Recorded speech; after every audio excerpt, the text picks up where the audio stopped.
2, 1. I'm home. Sorry I'm late. Oh no, you're just in time, as always. There was so much work to do, the usual. Meetings to go to, interviews to conduct. It's re. What is that? Sinigang. I see. We're supposed to have adobo on Wednesdays. I know. I thought we could switch it up this time. Fine. Sinigang it is then.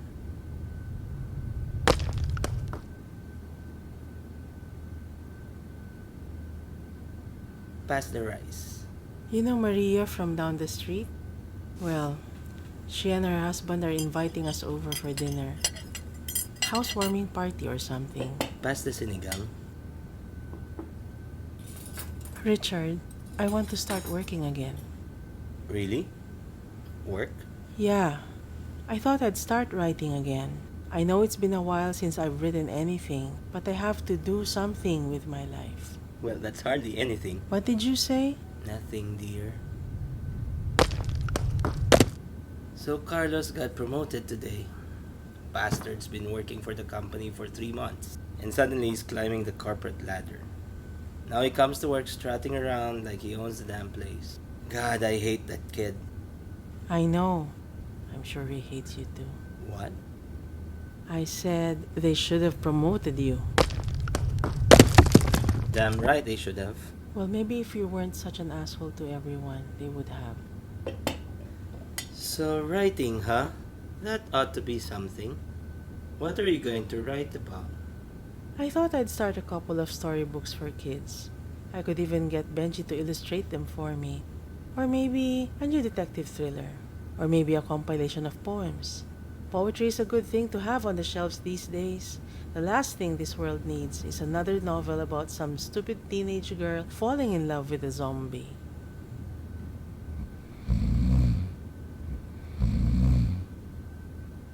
Or you know what? Maybe I could write a book for housewives on how to deal with their anal retentive husbands.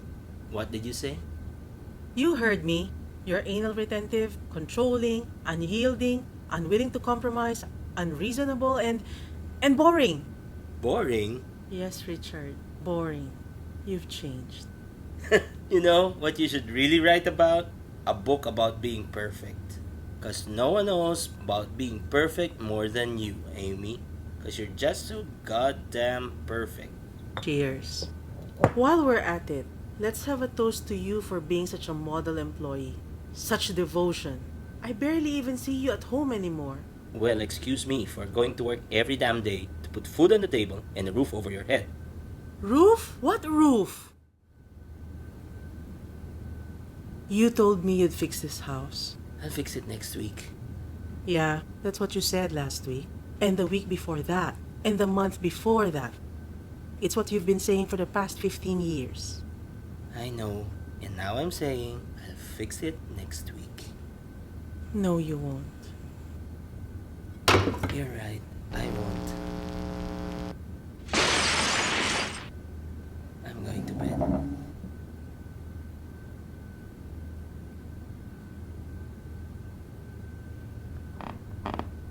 Richard. Richard, I have to tell you something. I went back to the doctor today. The test results came back. It was conclusive. He says it's cancer. Lymphoma or something. He tried to explain it to me, but I just couldn't understand. Richard, I'm dying.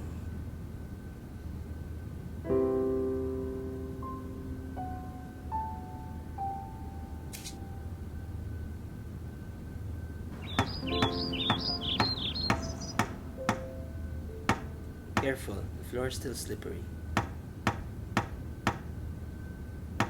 What are you doing? What does it look like I'm doing? Fixing the damn roof. Why? Ow! Oh.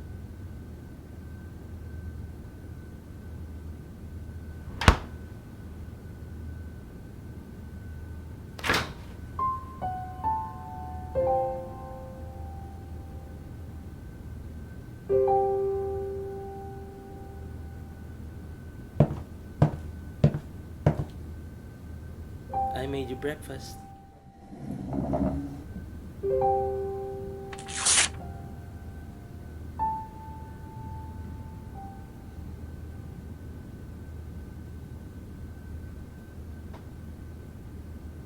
I need your help. I was thinking about changing the tiles in the kitchen. I need you to decide which ones we should get. You know I'm useless with these. This one.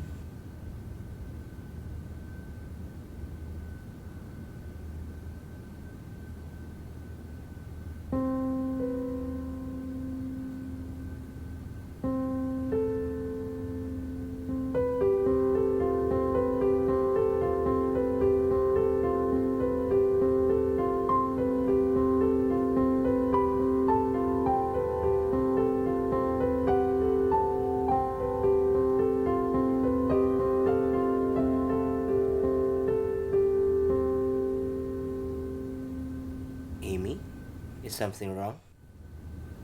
September 24, 22 years ago. It was the happiest day of my life. Do you remember? I could never forget that day. I was so nervous, but then I turned around and saw you in that dress. You were so beautiful.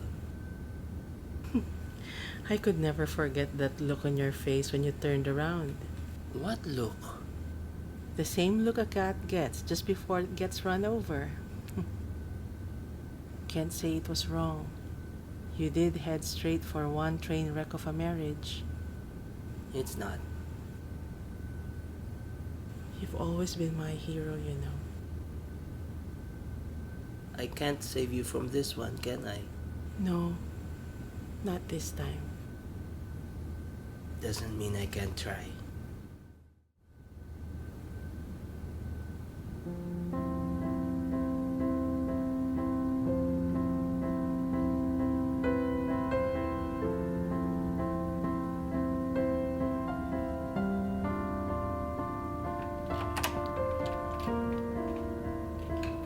Amy, do you remember the name of that gardening company in the city? You wouldn't happen to know their phone number, would you?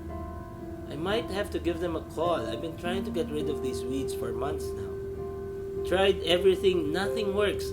I think it's time to call the professionals. By the way, I got a call from Dr. Lee. She says that the experimental drug she told us about is in phase 2 now. So she's giving us the option to sign up for it. She says that...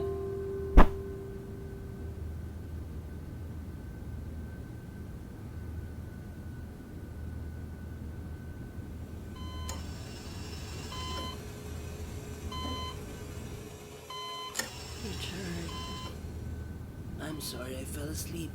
it's okay. You've been here all this time? Yes. Amy, I was so scared.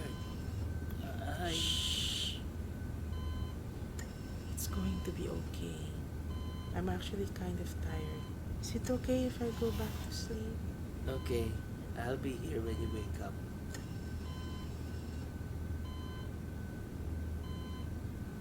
Richard, read me a story. I think this may be your best work yet. The alarm is blaring on a bright Monday morning. A young man groans with dread as he turns it off and gets up out of bed. He gets into the shower and lathers up as he plays Beatles songs from his CD player. After showering, he puts on his suit. Time for work, he says to himself. That's Richard's morning ritual. That and a quick trip to the beanery. A charming little coffee shop down by 5th Street. As you can see, Richard is a man of routine. Little does he know that today is a day that changes everything. The little bell above the coffee shop's door rings cheerily as Richard steps in. Not a lot of people today, he thinks to himself.